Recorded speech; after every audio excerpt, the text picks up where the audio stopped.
Welcome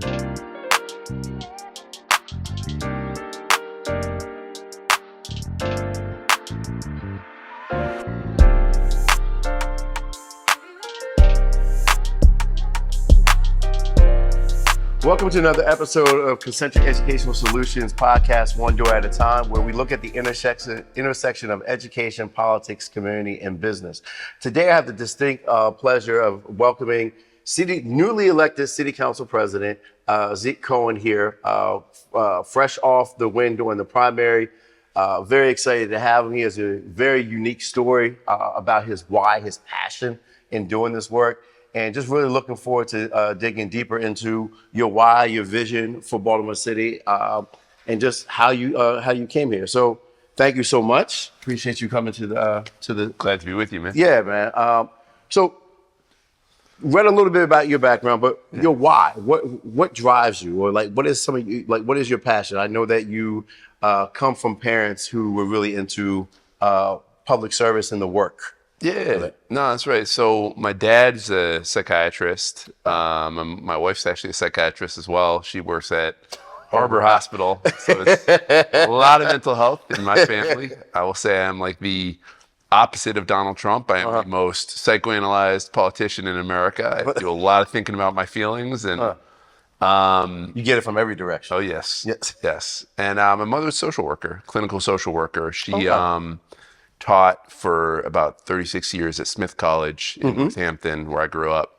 And she was an active participant in the civil rights movement and in the movement against the Vietnam War. And I think for my mom, particularly, sort of how she conceived what it means to be Jewish, what it means to be American, what it means to be a member of a community is, for my brother and I, it really was about this idea of tikkun olam, which means to heal the world.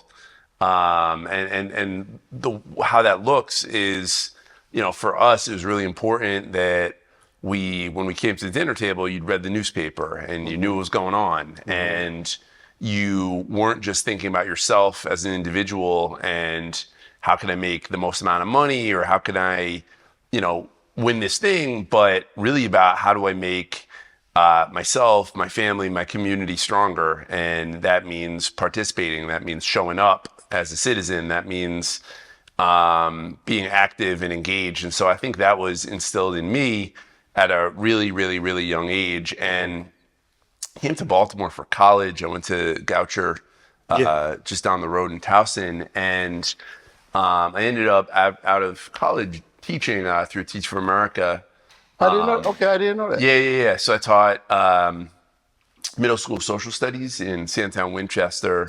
Yes. Yeah, and then in Curtis Bay for a while as well. And I live on Utah, not too far. Yeah, not too far from there. Yeah. What motivated you to come to Baltimore, coming from Massachusetts? Yeah, look, I actually thought I was going to go to Goucher to be a writer. They have the Kratz Creative Writing Program, and it's really good. And turned out I wasn't such a good writer. So that was the end of that. But what I did fall in love with was politics, and particularly Baltimore.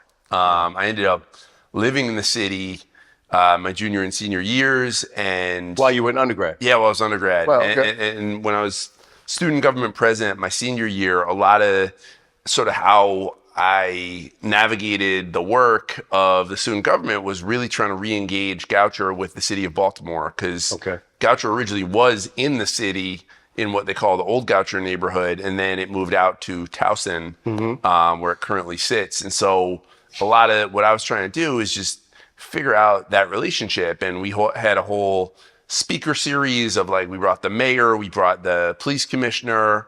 I think my junior year, I worked on Sheila Dixon's mayoral campaign. That was 2007. So, a lot of young folks who are now in politics. I think about Bill Ferguson. I think about Antonio Hayes. I think about Marlon Ampry or James Torrance. Yes. A lot of us actually came out of that campaign, Sheila's 2007 mayoral campaign.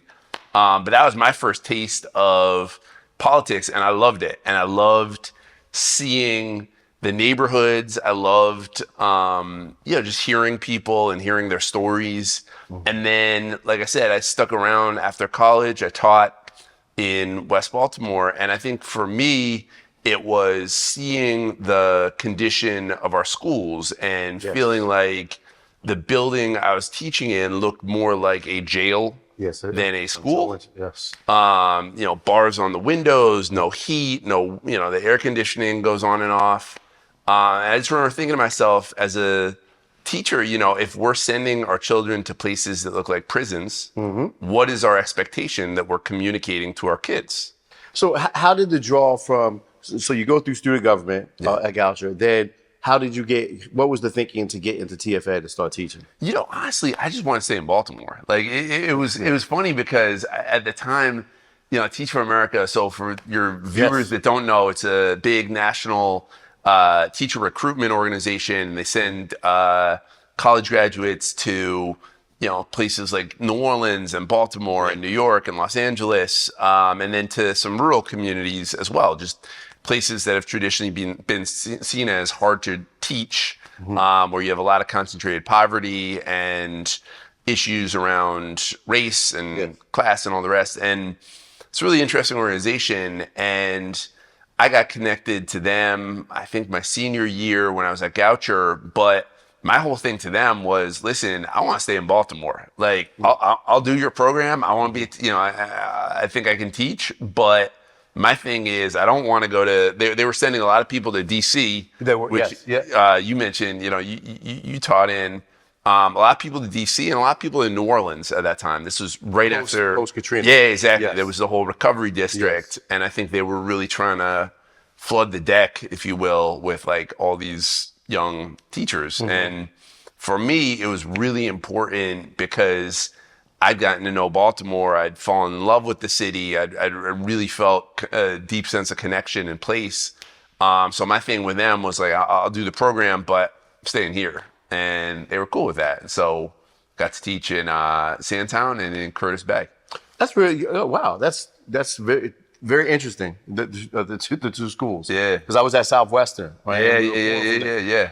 What were some early lessons that you experienced as first and second year, first couple of years as a teacher? And I mean, look, that's a really good question. And I'll say this, man, that there is no better training for what I'm getting to do right now in terms of being in politics than being a classroom teacher. I think a lot of how you have to think about, just managing different personalities, managing, the thing about young people that's refreshing is they're very blunt. As you know, they will tell you, regardless of your title. They will just, they don't care. Or where you went to college or what your degree or, none of that stuff. And I think for me, the biggest takeaway was just the importance of building relationships and whether it was, and you talk about this in your work, but whether it was through parents and community, whether it was the pastor,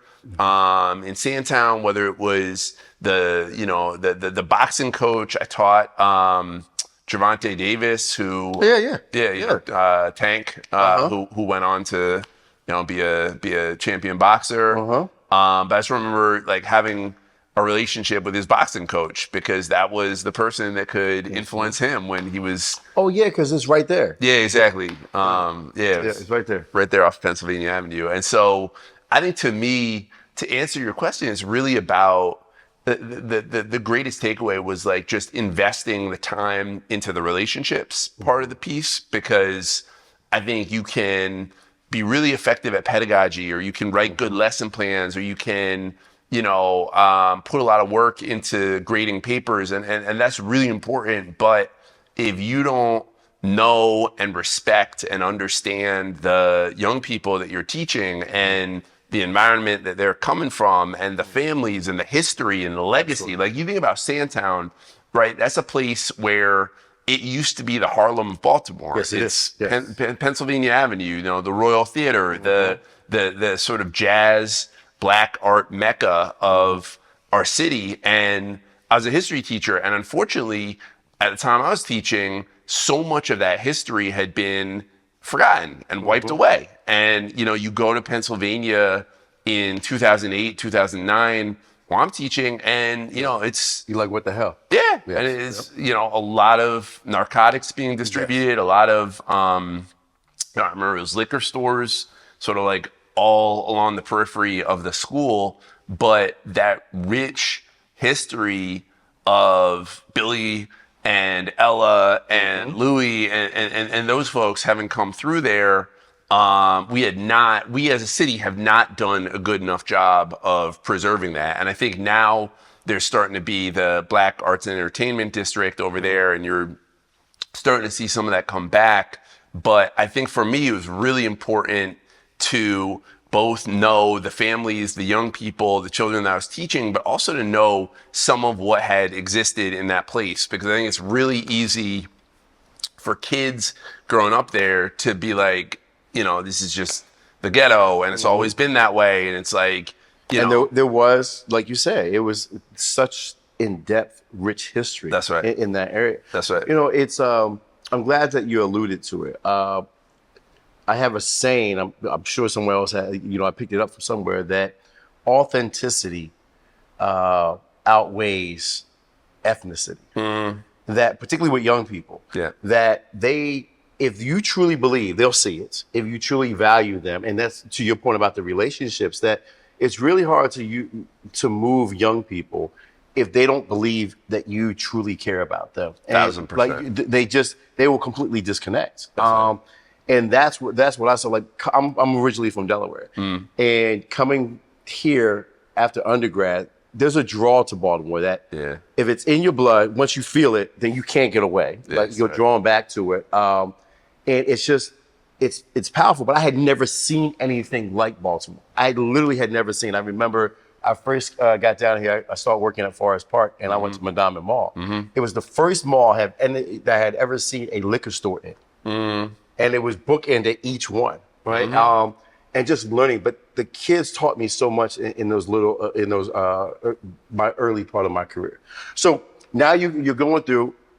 Where's the trigger? Where do you start switching over from? Okay, I'm gonna leave the teaching profession, but I still want to teach. But when you started thinking about your nonprofit? Yeah, so it was actually myself and a couple other teachers at the time. I think for us, it was a question around, like, how are we training or teaching our young people to be civically minded? Like, what are the levers that they have to be able to take a deeper sense of ownership over community, over government, over Baltimore, and feeling like we're not at scale doing a really good job of teaching young people that, like, listen, you're a citizen of this democracy, and that means that you have rights and you have responsibilities. And that means that you have a voice. You can advocate to your elected officials. You can push campaigns. You can engage in the political process. And we really felt like the school system was not doing enough of that. Like, we were all trying to infuse some of that into our classrooms. But the idea behind the Intersection, which is the nonprofit that we started, was like, we can't wait for the next generation of leaders. It's like, we need to start right now with these young people who are, in many ways, the result of white supremacist policies. I mean, you think about redlining, you think about, Sandtown's a great example of, like, disinvestment and, having had that solid Black art, jazz, middle-class community there, and then, like, seeing it fall apart and be allowed to fall apart, and seeing the history not preserved, and seeing the blockbusting, all of these different things, and just being in a city like Baltimore that is so segregated. I mean, you can't walk around this place, and not see the disparity. I think for us, it was really wanting our young people to have that sense of political awareness, to have that sense of understanding you're part of a legacy and a history, and just wanting to get them involved. And so we started this organization. We got involved. We helped pass the Maryland Dream Act that gave undocumented kids the ability to go to in-state school at an in-state tuition rate.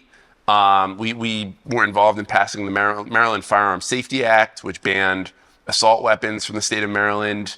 A little later on, we got involved in passing the Youth Fund, which sort of segments and cuts out about $13 million a year for youth programming. But again, the idea was that we wanted to see young people really drive some of the agenda. And, it's funny now kind of being in this role, because I remember at the time there were two council members that would talk to our kids that like would take the time. And one was Brandon Scott and the other was Nick Mosby. And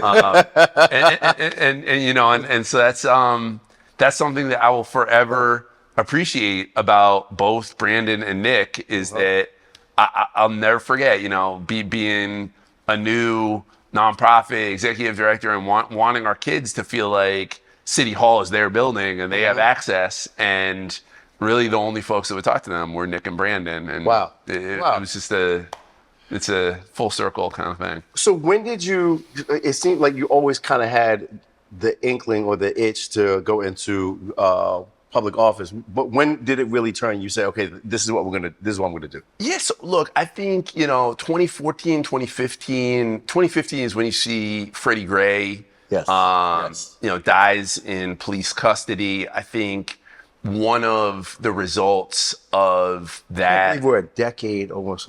Wow. Yeah. That fast. Yeah. I mean, isn't that crazy how fast time moves? But I think one of the results of that, whether you want to call it an uprising or a riot or a unrest, I think one of the results from it was there was a group of us. It was myself, Councilmember Bullock, Burnett, Dorsey, Sneed. Like there were just a bunch of us that were sort of like young to mid-career professionals that were like, you know what, like we can complain, we can throw rocks from the outside, we can, just sort of like throw our arms up, or we can go and try to attack the system from within. And that means running for office. And I think for us, it was, a lot of times you'll see like young, maybe more progressive people just like run just to like do it or to like lose and like, have a cause or whatever. And I think for us, the difference was I think we really wanted to be a little more sophisticated about actually winning. Like not just like this is something to do or like this is, we're rallying against the system, but like, no, how do we actually win? Because if we want to actually move systems, if we want to actually build power, that means we got to win. And so it was like every single one of us ran, I think, pretty sophisticated campaigns. And so you saw eight new members of the city council in 2016. Yes. Most turnover we'd had since the start of single member districts. Catherine Pugh also gets elected. That's really complicated. But, it was this moment, I think, for me, for Chris, for Ryan, for a lot of us of like, oh, wow, like we could actually like try and change some stuff. And, I think it's been, at least for me, just an incredible blessing to get to serve for these last 8 years and get to really understand my district and understand the city council and how power works and the strong mayor system and sort of be able to do work around trauma and mental health. I saw that. I saw that being very important to you. Yeah. Trauma and mental health. That's right. Yes.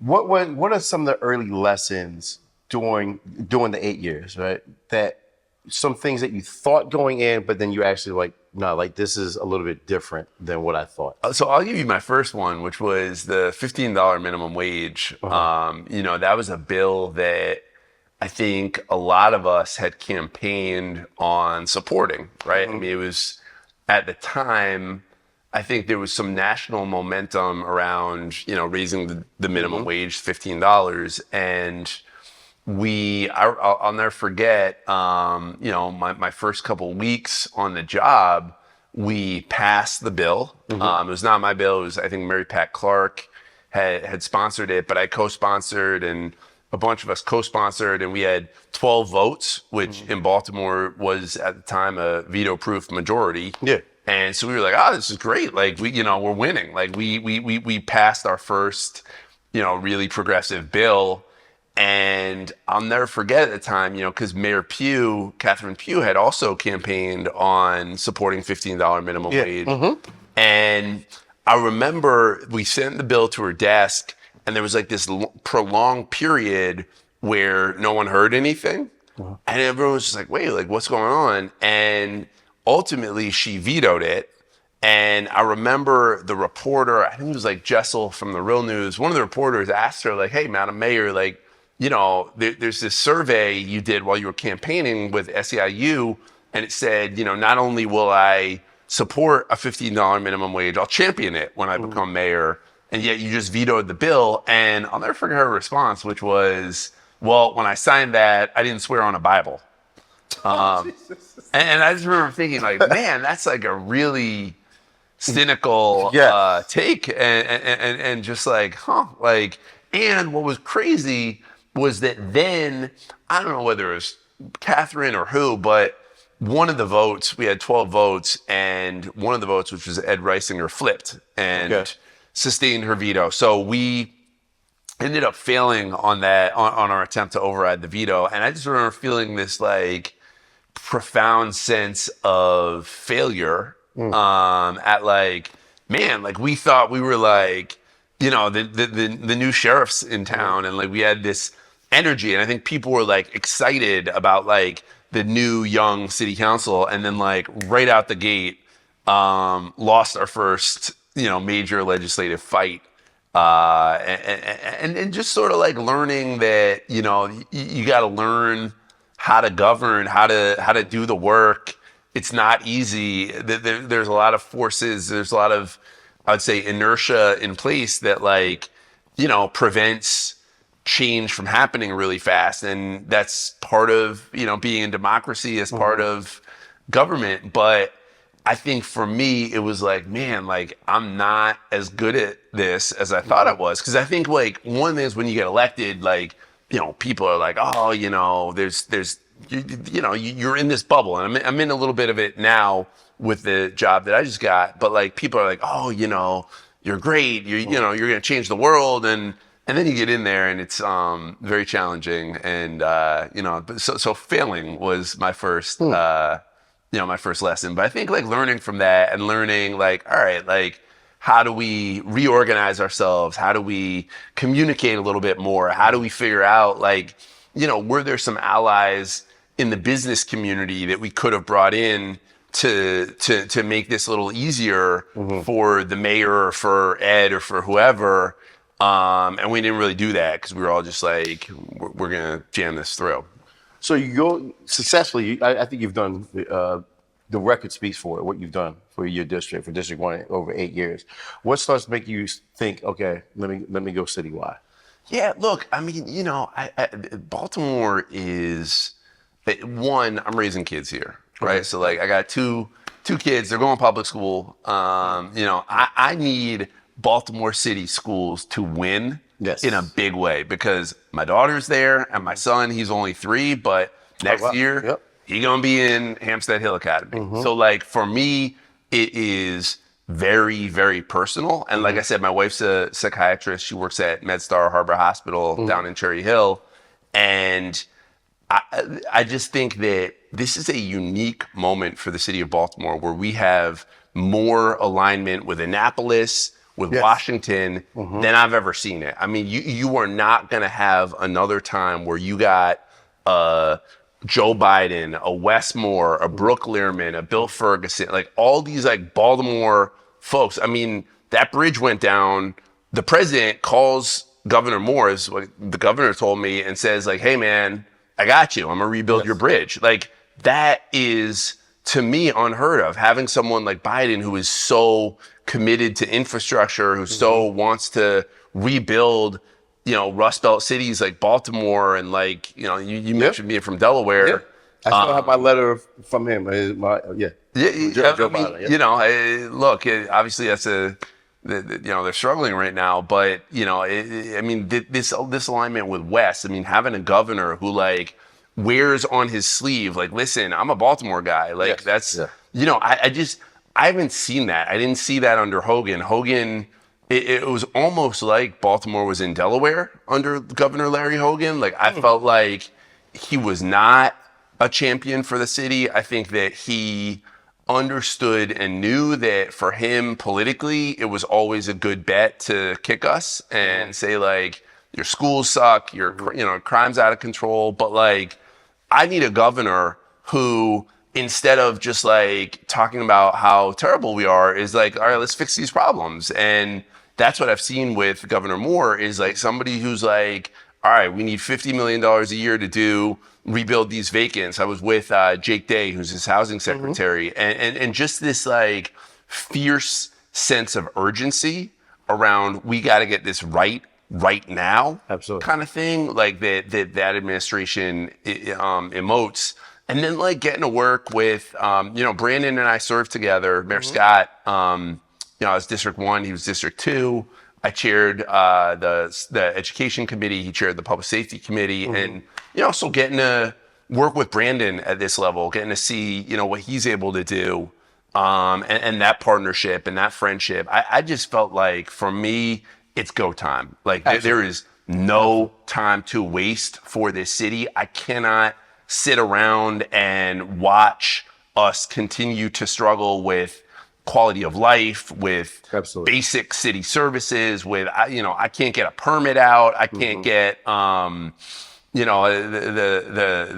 petty crime that's all over the place. I mean, just the both the short, medium, and long term. I just felt like this is it, man.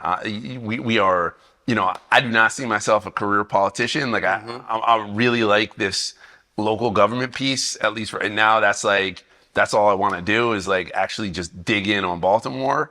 But man, if we can't get it right now, I don't know if we're ever going to get another opportunity. And I'm glad that you mentioned urgency. What's interesting, you taught in Baltimore City Public Schools. Brandon went to Mayor Scott went to Baltimore City Public Schools. There is a sense of urgency, right? This year we did about 25,000 home visits for students who are not coming to school. Excuse me. And we were talking, and they're telling us why. It's similar to when you're in the classroom. If you listen to students, they will tell you. Yes. If you authentically show up and want to hear it. I'm looking at crime absenteeism, not just in Baltimore. It's not just germane in Baltimore, but particularly post-COVID. How do you? And I'm seeing students not going to school, whatever the case may be, as more as a public health issue in crisis as well. Right. How do you think, if we can get the movement of the educational system a little bit differently, that it would positively impact Baltimore?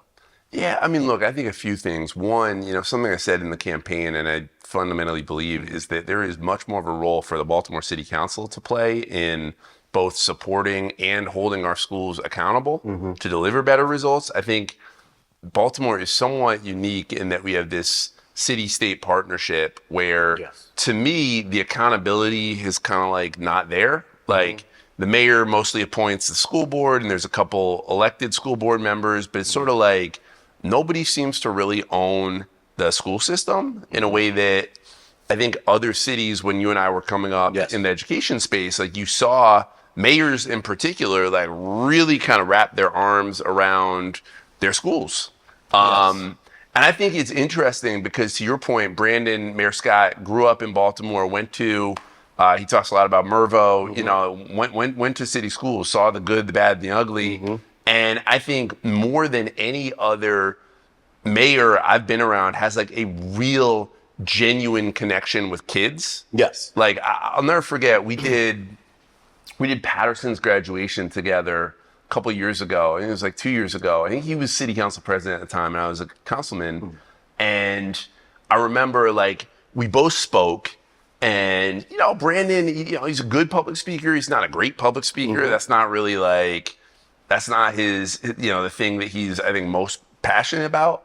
But when we went to go give out the diplomas to the kids, what I will never forget is he had a personal connection with like 80% of the kids, the graduating class at Patterson. Like he was dapping kids up and hugging kids. And I just remember thinking, like, how do you know this many kids? Like, and it's because, he'd followed their basketball team and he'd been, he shows up and and again, this is before he's mayor.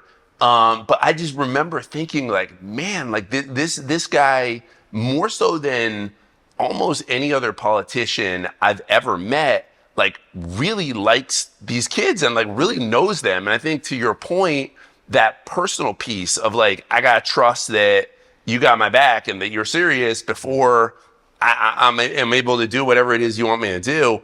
I've just seen that with him.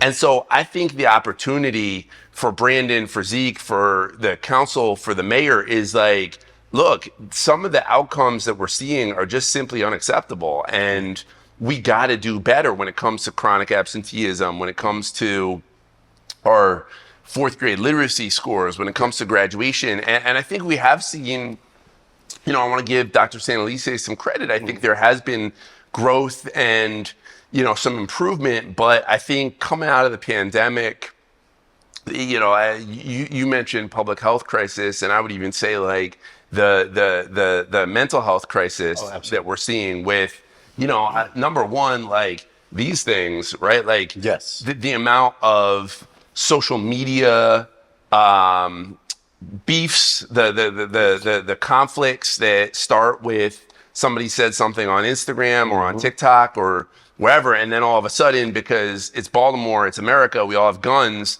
people have gone and got their gun, and now we've got a situation that's completely spiraled out of control. Absolutely. You got that piece. You got, I think a lot about, because I have a daughter, just the body dysmorphia and the amount of pressure, particularly for our little girls, around body image and, all the filters and needing to present, a certain image. I think that stuff is out of control. I think about, the trauma, the depression. And then I think, we have, again, not a unique, but a real challenge in Baltimore around drugs. And oh, yes, the marijuana, the opioid, some of the synthetic drugs. Yes. I mean, I'll tell you this, clearly, if you read the New York Times, if you read the Baltimore Banner, if you step outside your house, you know that we have an opioid problem in this city. But I also think, for as great as it is that we have legalized marijuana and are starting to,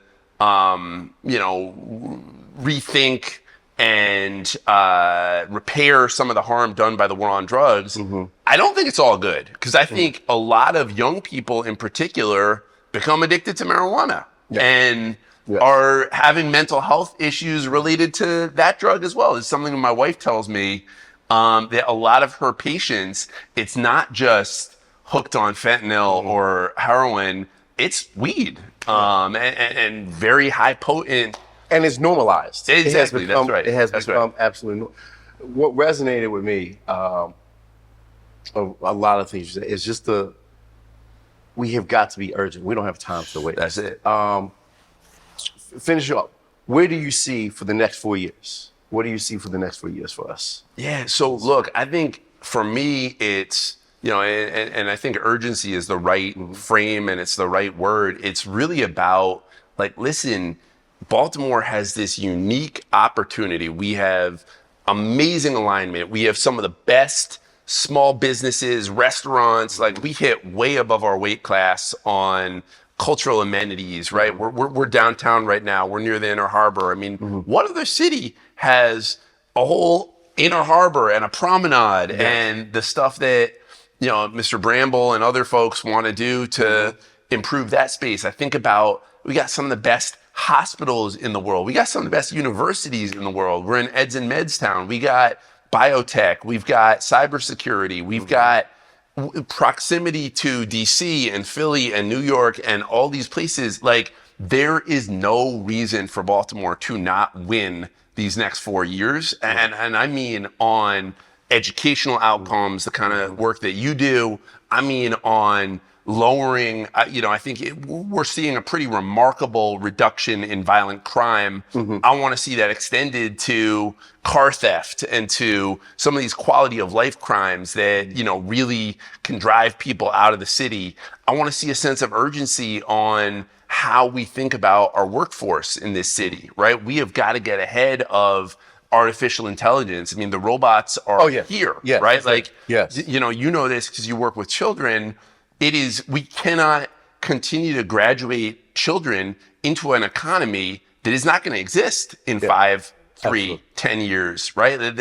We can't graduate people into a life of poverty because it's going to be a robot that's going to do that service level job. And so how are we thinking about the building trades? How are we thinking about our, this is a traditionally blue collar union town. How are we engaging with organized labor in a way that when we rebuild that key bridge, Baltimoreans are getting the work and are building it ourselves? So I just think there is so much potential. I am so excited, and just really honestly humbled to have this opportunity. And it is about urgency. And I think it's also about acknowledging that it's going to take all of us. Like, it cannot, I think we do this thing in Baltimore where when folks will blame it on the mayor, no matter what the thing, whether a